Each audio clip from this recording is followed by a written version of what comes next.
Hello, আসসালামু আলাইকুম। Science এক্সের সকল পরিবারের সদস্যদের জানাই শুভেচ্ছা, অভিনন্দন। আগামী ভিডিওতে আমি ডিএনএ পার্ট 1-এ আমি ডিএনএ নিউক্লিওটাইড গঠন পর্যন্ত পড়েছিলাম, আবার নাইট্রোজেন ঘটিত ক্ষারক পর্যন্ত পড়েছিলাম। সো আজকে আমি ডিএনএ পার্ট 2 নিয়ে এসেছি। আজকে ডিএনএ পুরো ফুলফিল শেষ করার জন্য আজকে অবশ্য বেশিক্ষণ সময় লাগবে না, আরেকটু আছে। সো আমি আবারও ডিএনএ আমি যদি প্রথম থেকে আবার আমি নাইট্রোজেন ঘটিত ক্ষারক থেকে শুরু করব। ডিএনএ এটা জাস্ট আমি আঁকছি আজকে দেখানোর জন্য। জাস্ট আমি এখন আমি নাইট্রোজেন ঘটিত ক্ষারক থেকে শুরু করব আবার ডিএনএ পার্ট 2। নাইট্রোজেন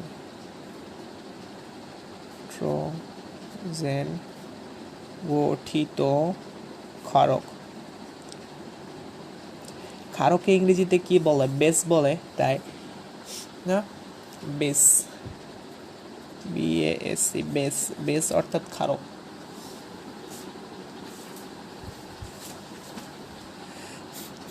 বেস অর্থাৎ ক্ষারক, অর্থাৎ নাইট্রোজেন গঠিত ক্ষারক। নিউক্লিওটাইড নাইট্রোজেন ঘটিত ক্ষারকগুলো প্রধানত দুই প্রকার। একটা কি পিউরিন, আর একটা হচ্ছে কি পাইরিমিডিন।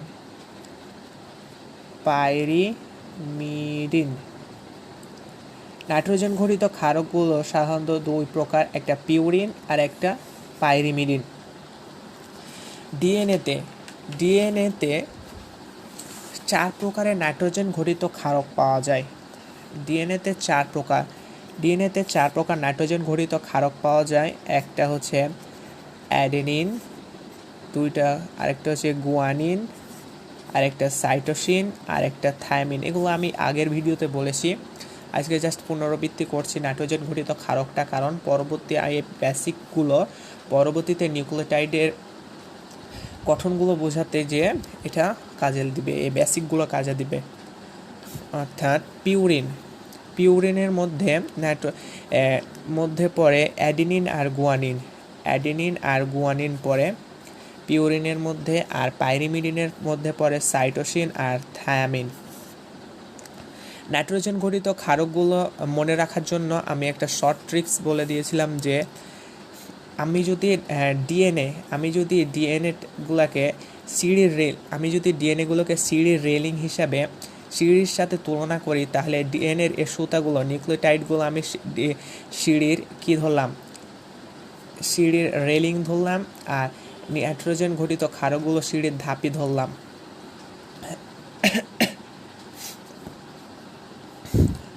তো আমি যদি এখন মনে রাখার জন্য একটা ট্রিক্স ইউজ করি, যে আমি কাউকে বলছি যে সিঁড়ির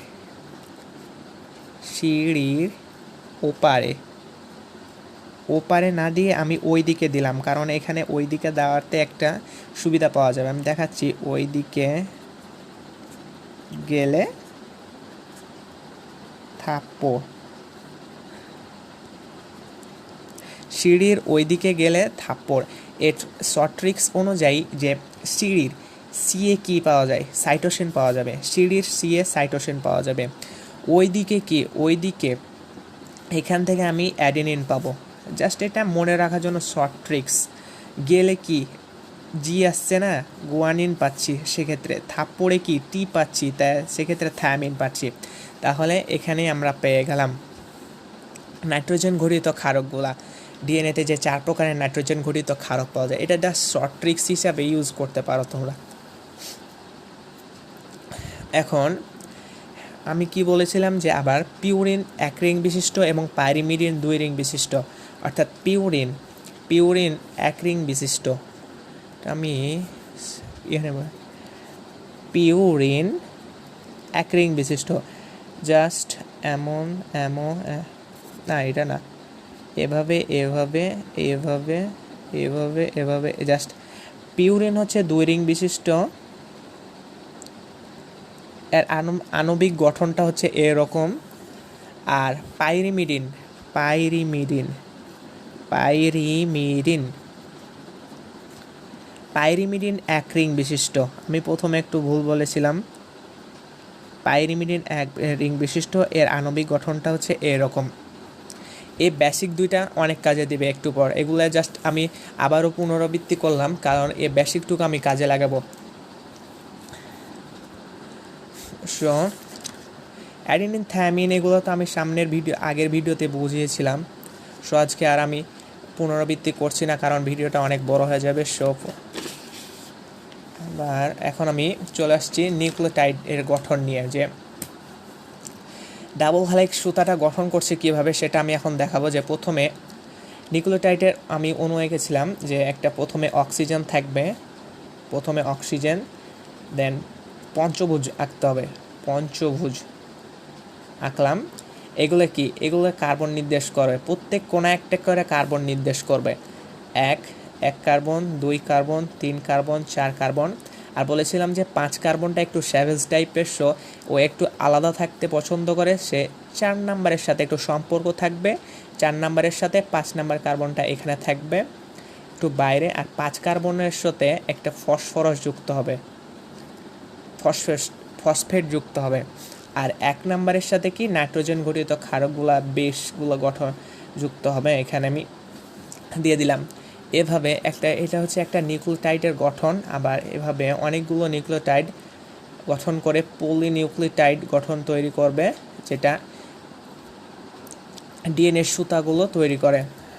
এখানে আমি 5 নাম্বার কার্বন দিলাম, এখানে আবার ফসফেট দিলাম। আবার এই ফসফেটটা আবার ওপরে এই নিউক্লিওটাইডের সাথে 3 নাম্বার কার্বনের সাথে যুক্ত থাকবে। আবার এখানে 1 নাম্বার কার্বনের সাথে নাইট্রোজেন ঘটিত ক্ষারক থাকবে। এভাবে জাস্ট আরেকটা আঁকবো। এভাবে পঞ্চভুজ আঁকতে হবে।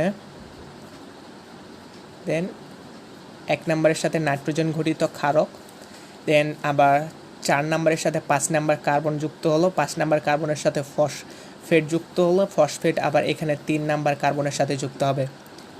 এটা হলো। আবার একটা নিউক্লিওটাইড যদি এভাবে থাকে, তাহলে তার পাশের নিউক্লিওটাইড অর্থাৎ সুটা তা কী হবে? তার উল্টা হবে, কারণ সেটা তার পরিপূরক হতে হবে। সেক্ষেত্রে আমি উল্টা হলে কি হবে? অক্সিজেনটা নিচে চলে আসবে, অক্সিজেন আসলো, চলে গেল। একই, এটা কি 1 নাম্বার কার্বন, এটা 2, 3, 4 নাম্বার, আর এখানে 5 নাম্বারটা একটু 4-এর সাথে যুক্ত থাকবে, এখানে থাকবে। আর 5 নাম্বার কার্বনের সাথে ফসফেট যুক্ত হবে। আর 1 নাম্বারের সাথে কি থাকবে? নাইট্রোজেন ঘটিত ক্ষারক থাকবে, নাইট্রোজেন ঘটিত ক্ষারক থাকবে। আবার একটা কি oxygen, just 5 number carbon, phosphate যুক্ত হলো, 1 নাম্বারের সাথে নাইট্রোজেন ঘটিত ক্ষারক যুক্ত হলো। আবার জাস্ট 5 নাম্বার কার্বন, ফসফেট, দেন নাইট্রোজেন ঘটিত ক্ষারক। এখন এটা তো হলো। এখন আমি দেখাই যে নাইট্রোজেন ঘটিত ক্ষারক, আমি যে পিউরিন আর পাইরিমিডিন 1 রিং বিশিষ্ট, 2 রিং বিশিষ্ট বলেছিলাম, সে বেসিকটা এখন আমি কাজে লাগাবো। এগুলো কিন্তু নাইট্রোজেন ঘটিত ক্ষারক, অর্থাৎ ডিএনএর একটি সুতা পাশের একটি সুতা উল্টা থাকবে, উল্টা। আর মাঝের ধাপগুলা কি নাইট্রোজেন ঘটিত ক্ষারক দিয়ে তৈরি, মাঝের ধাপগুলা নাইট্রোজেন ঘটিত ক্ষারক দিয়ে তৈরি। ধরি এখানে একটা পিউরিন আছে, পিউরিনের মধ্যে কি থাকে? পিউরিনের মধ্যে কি থাকবে? এজি, অর্থাৎ অ্যাডিনিন গুয়ানিন। অর্থাৎ ধরি আমি এখানে একটা পিউরিন আছে, পিউরিনের মধ্যে আমি দিলাম অ্যাডিনিন আছে, এখানে একটা অ্যাডিনিন আছে। আর এখানে দিলাম আমি একটা পাইরিমিডিন আছে। পাইরিনের মধ্যে কি থাকে? সাইটোসিন আর থায়ামিন থাকে। আমি ধরলাম এখানে একটা কি সাইটোসিন আছে, আবার এখানে আমি কি ধরলাম? একটা থায়ামিন আছে। সো এখানে তাহলে কি হবে? অ্যাডিনিনের সাথে যেহেতু এখানে একটা পিউরিন আছে সেহেতু একটা পাইরিমিডিন হবে, কারণ এখানে একটা কারণ আছে যে ডিএনএ ডিএনএ সবসময় চাইবে তাদের মাঝের ডিস্টেন্সটা সমান দূরত্ব বজায় রাখতে, তাদের এই ডিস্টেন্সটা সবসময় সমান দূরত্ব বজায় রাখতে। আমি বললাম না যে একটা সিঁড়ির দুই পাশে সবসময় ব্যাসটা সমান হয় না, ডিএনএ একই, তাদের দূরত্বটা সবসময় সমান রাখতে চায়। অর্থাৎ ডিএনএর মাঝে যে ডিস্টেন্সটা আছে ডিএনএ চাইবে তাদের ডিস্টেন্সটা সবসময় সমান রাখতে। একটা পিউরিন হলে আর একটা পাইরিমিডিন হবে, কারণ যে পিউরিন কয় রিং বিশিষ্ট, ধরলাম 2 রিং বিশিষ্ট, এখানে 2 রিং দিয়ে দিলাম, পিউরিন 2 রিং বিশিষ্ট, আর একটা পাইরিমিডিন কি 1 রিং বিশিষ্ট, মোট 3 রিং বিশিষ্ট হলো। যদি আমি এখানে দুটাই পিউরিন নিতাম তাহলে কি হতো, এটা একটা রিং ধরলাম, এটা একটা রিং ধরলাম, পিউরিন 2 রিং বিশিষ্ট। আবার যদি এখানে আরেকটা পিউরিন নিই তাহলে কয় রিং বিশিষ্ট হচ্ছে, 4 রিং বিশিষ্ট হচ্ছে, 4 রিং বিশিষ্ট হলো। আর একটা পিউরিন আর একটা পাইরিমিডিন নিলে কি হয়, 3 রিং বিশিষ্ট হচ্ছে। আবার আমি যদি একটা দুইটা পাইরিমিডিন নিই তাহলে কত রিং বিশিষ্ট হলো, 2 রিং বিশিষ্ট হলো, কারণ একটা পাইরিমিডিন 1 রিং বিশিষ্ট, এখানে আরেকটা পাইরিমিডিন আরেক রিং বিশিষ্ট। আবার যদি আমি এখানে একটা পিউরিন নিলাম 1 রিং বিশিষ্ট, 2 রিং বিশিষ্ট, আর একটা পাইরিমিডিন নিলাম 3 রিং বিশিষ্ট, এরকম করলে এভাবে যদি থাকে তাহলে তাদের ডিস্টেন্সটা সবসময় সমান দূরত্ব থাকে না, কারণ এখানে 2 রিং বিশিষ্ট, এখানে 4 রিং বিশিষ্ট, এখানে 3 রিং বিশিষ্ট। সেক্ষেত্রে কি ডিএনএর মাঝে যে ডিস্টেন্সটা সবসময় সমান দূরত্ব থাকে না, কিন্তু ডিএনএ কি চায়, ডিএনএ চায় তাদের মাঝে সবসময় সমান দূরত্ব রাখতে। এই জন্যে একটা যদি পিউরিন হয় তাহলে আর একটা পাইরিমিডিন হবে, কারণ এভাবে থাকলে ডিএনএর মাঝে ডিস্টেন্সটা সবসময় সমান দূরত্ব থাকে, প্রত্যেকটা নিউক্লিওটাইড সবসময় সমান দূরত্ব থাকবে। এটাই হচ্ছে রিংয়ের বেসিকটা এরকম ছিল। আর একটা যদি বলি যে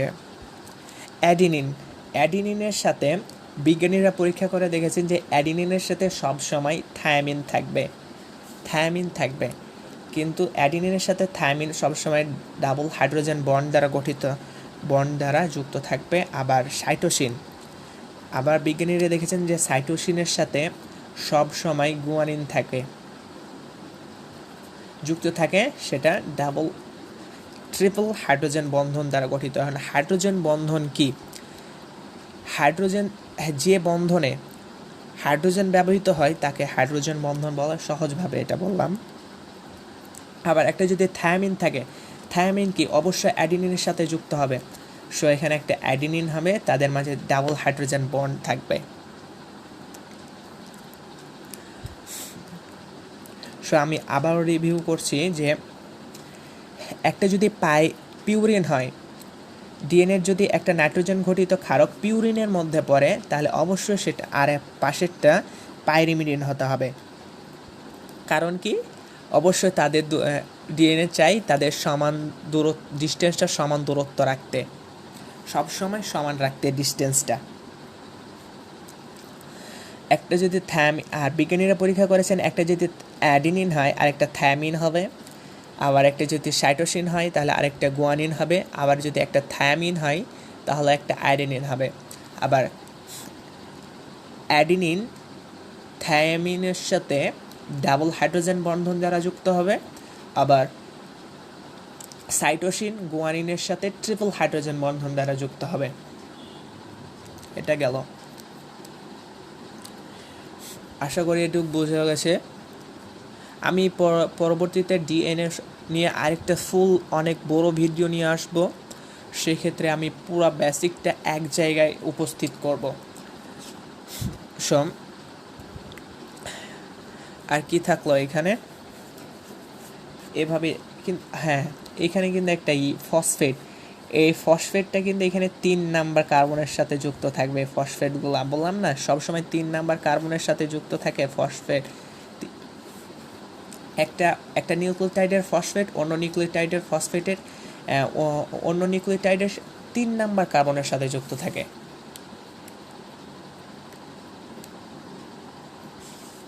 এখন আসি ডিএনএর ব্যাস, অর্থাৎ আমি যদি একটা ডিএনএ আঁকি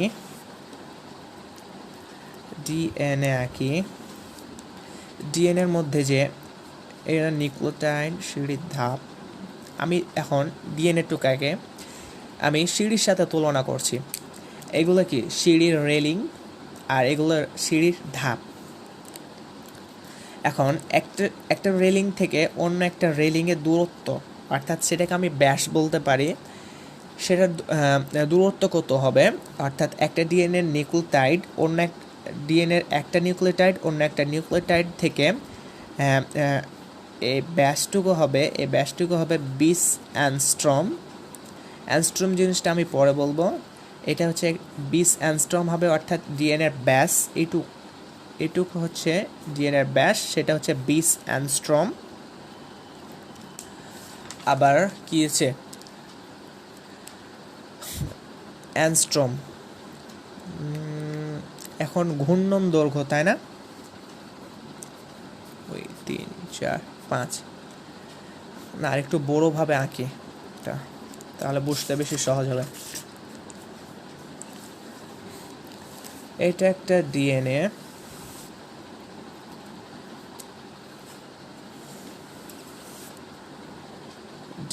এগুলা জাস্ট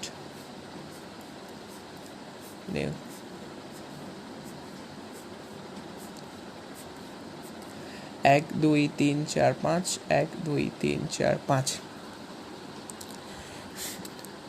এইটুক এই বিন্দু ডিএনএর এই বিন্দু আর এই বিন্দু কিন্তু সেম, অর্থাৎ কারণটা আমি বলছি, এই ডিএনএর এই বিন্দু আর এই বিন্দুর এই দূরত্বটা কিন্তু এই বিন্দু দুইটা কিন্তু সেম, এই পাশাপাশি দুইটি প্রত্যেক পাশাপাশি দুই বিন্দুর এই দূরত্বটাকে কি বলা হয়, সেম বিন্দু দূরত্বটা থেকে ঘূর্ণন দৈর্ঘ্য বলা হয়। ডিএনএর ঘূর্ণন দৈর্ঘ্য বলা হয়। আর এই ঘূর্ণন দৈর্ঘ্যর ডিস্টেন্সটা হচ্ছে 34 অ্যাংস্ট্রম। অর্থাৎ পরপর দুই বিন্দুর সেম বিন্দুর অর্থাৎ একই বিন্দুর দূরত্বকে ডিএনএর ঘূর্ণন দৈর্ঘ্য বলা হয়। এখন আমরা বুঝবো কিভাবে যে এই দুইটা সেম, কারণ এখানে আমি যদি বলি যে দেখো এখানে সবুজ সুতাটা কি ডান থেকে বাম দিকে মোড় নিয়েছে, এক্ষেত্রে দেখো যে সবুজ সুতাটা ডান দিক থেকে বাম দিকে মোড় নিয়েছে, অর্থাৎ আমরা বলতে পারবো এই বিন্দু দুইটা সেম। আবার বলা যায় যে এখানে দেখো লাল সুতাটার ওপরে কি নীল সবুজ সুতাটা, আবার এক্ষেত্রেও দেখো যে লাল সুতাটার ওপর সবুজ সুতা, এখানে কিন্তু বোঝা যাবে না। একটু আমরা বোঝার জন্য জাস্ট বলি যে এই সবুজ সুতাটা ডান দিক থেকে বাম দিকে মোড় নিয়েছে, আবার এখানেও সবুজ সুতাটা ডান দিক থেকে বাম দিকে মোড় নিয়েছে, অর্থাৎ এই বিন্দু দুটো সেম। আর এই পরপর দুটো সেম বিন্দু দূরত্বকে ঘূর্ণন দৈর্ঘ্য বলে। আমরা যদি এটাকে তরঙ্গের সাথে তুলনা করি, তরঙ্গ কি ছিল, যে এটা ফিজিক্সে কি পরপর দুইটা সেম বিন্দুর দূরত্বকে তরঙ্গে কি আমরা তরঙ্গ দৈর্ঘ্য বলতাম না? সেক্ষেত্রে এখানেও একই, যে পরপর দুইটা সেম বিন্দু দূরত্ব এখানে ঘূর্ণন দৈর্ঘ্য বলছে, আর ঘূর্ণন দৈর্ঘ্য হচ্ছে 34 অ্যাংস্ট্রম। আর প্রত্যেকটা ঘূর্ণন দৈর্ঘ্যে 10 জোড়া নিউক্লিওটাইড থাকবে, অর্থাৎ 10 জোড়া। দেখো এখানে 1 2 3 4 5 6 7 8 9 10টা আছে না? এখানে আমি জাস্ট এটা মিলিয়ে ফেলছি প্রথমে আঁকার জন্যে। এখন আমি আরেকটা আঁকে দেখাচ্ছি যে কেমনে 10 জোড়া আসলো। জাস্ট এভাবে একটা নিলাম, এখন আরেকটা যদি নিই সুতা, আমি জাস্ট আস্তে আস্তে বোঝাচ্ছি, এটা আস্তে আস্তে ধীরে ধীরে অনেক বোঝাচ্ছি, কারণ তোমরা যেন এটা খুব ক্লিয়ারলি বুঝতে পারো। যে এখানে আমি দিলাম 2টা 3টা 4টা 5টা থাকলো 1 2 3 4 5। এটা কি 10টা নিউক্লিওটাইড আসলো। এটা কি ঘূর্ণন দৈর্ঘ্য না? এটা একটা 1 ঘূর্ণন দৈর্ঘ্য, যা 34 অ্যাংস্ট্রম। 34 অ্যাংস্ট্রম এর ওপর এটা থাকবে এর ওপর। আবার এখানে 1টা 2টা 3টা 4টা 5টা 6 7 8 9 10। তাহলে কয়টা হলো? 10 জোড়া হলো না? 20টা। 20টা মানে কি 10 জোড়া, অর্থাৎ এক ঘূর্ণন দৈর্ঘ্যে প্রত্যেক ঘূর্ণন দৈর্ঘ্যে 10 জোড়া নিউক্লিওটাইড থাকবে। এখন আমি যদি একটু আমি অঙ্কের হিসাবে আসি, ম্যাথের হিসাবে আসি, যে 10 জোড়াতে থাকে কি 10 জোড়ার দৈর্ঘ্য কত? 34 অ্যাংস্ট্রম না? কারণ 34 অ্যাংস্ট্রম কেন? এখানে দিই এক ঘূর্ণন দৈর্ঘ্যের দৈর্ঘ্য কত? 34 অ্যাংস্ট্রম। আবার এক ঘূর্ণন দৈর্ঘ্যে কিন্তু 10 জোড়া নিউক্লিওটাইড থাকে। আর তাহলে আমরা বলতে পারবো না যে 10 জোড়ার দৈর্ঘ্য 34 অ্যাংস্ট্রম। তাহলে এক জোড়ার দূরত্ব কি? 10 জোড়ার দূরত্ব 34 অ্যাংস্ট্রম। এক জোড়ার দূরত্ব কত পাবো? 34 divided by 10 is equal to 3.4 angstrom পাবো না? এটাই তো বইয়ে লেখা আছে, জাস্ট বইয়ে এভাবেই লেখা আছে, কিন্তু এত ভেঙে বলা হয়নি। 34 অ্যাংস্ট্রম পাবো না? 3.4 অ্যাংস্ট্রম পেলাম এক জোড়া। অর্থাৎ এখন এক জোড়া পাশাপাশি এক জোড়া দূরত্ব এইটুক হচ্ছে 3.4 অ্যাংস্ট্রম। পেয়ে গেলাম তো এটা, কারণ এইটুকের দৈর্ঘ্য এইটুকের দৈর্ঘ্য হচ্ছে 34 অ্যাংস্ট্রম। আর এখানে কি 10 জোড়া থাকে, 10 জোড়া। যেহেতু 10 জোড়া থাকে, তাহলে 10 জোড়া আমি বলতে পারবো না যে 10 জোড়া 34 অ্যাংস্ট্রম 10 জোড়া দূরত্ব। আর তাহলে এক জোড়ার দূরত্ব কি? পাশাপাশি এক জোড়ার দূরত্ব কত হবে? তাহলে 34 divided by 10 angstrom is equal to 3.4 angstrom. অর্থাৎ এ পাশাপাশি দুই জোড়ার দূরত্ব, এইটুকের দূরত্ব হচ্ছে 3.4 অ্যাংস্ট্রম। এটাই জাস্ট বইয়ে বলা আছে। এখন অ্যাংস্ট্রম জিনিসটা কি? অ্যাংস্ট্রম হচ্ছে এটা এক angstrom is equal to 10 to the power -10 metre. এক angstrom is equal to 10 to the power -10 metre. তাহলে ন্যানোমিটার হিসাব করলে কত আসবে? এক angstrom is equal to 1/10 nanometre. Simple তো এটা। তো ডিএনএ আমি এখানেই শেষ করছি। ডিএনএ আজকে জাস্ট অনেক ধীরে ধীরে বললাম, ধীরে ধীরে সব কিছু আমি উপস্থাপন করলাম। আশা করি তোমরা বুঝছো এটা। আমি সামনে আরেকটা ডিএনএর ভিডিও নিয়ে আসবো, ফুল A to Z, প্রথম থেকে শেষ পর্যন্ত। ভিডিওটা অনেক বড় হবে মেবি, বাট সেখানে আমি বেসিকগুলো আরও ভালোভাবে ক্লিয়ার করার চেষ্টা করব। সেখানে ডিঅক্সিরাইবো নিউক্লিক অ্যাসিড কীভাবে আসলো, ডিঅক্সিরাইবো আমরা এত পড়েছি না, ডিঅক্সিরাইবো মানে কি? আমরা একটা পড়ছি না যে রসায়ন বইয়ে কি ডিকার্বো অক্সিলেশন ছিল না? ডিকার্বো অক্সিলেশন মানে কি? কার্বন চলে যাওয়া। এক্ষেত্রেও একই, যে ডিঅক্সিরাইবো অর্থাৎ ডিঅক্সিরাইবো অর্থাৎ এখানে অক্সিজেন চলে যাবে। এগুলো আমি পরের ভিডিওতে দেখাবো যে ডিঅক্সিরাইবো নিউক্লিক অ্যাসিড হলো কেন। নাইট্রোজেন ঘটিত ক্ষার থাকা সত্ত্বেও এটা অ্যাসিডিক হচ্ছে কেন, এটাও আমি বলবো পরের ভিডিওতে। তো আমার ভিডিও আমি এখানে শেষ করছি। আসসালামু আলাইকুম।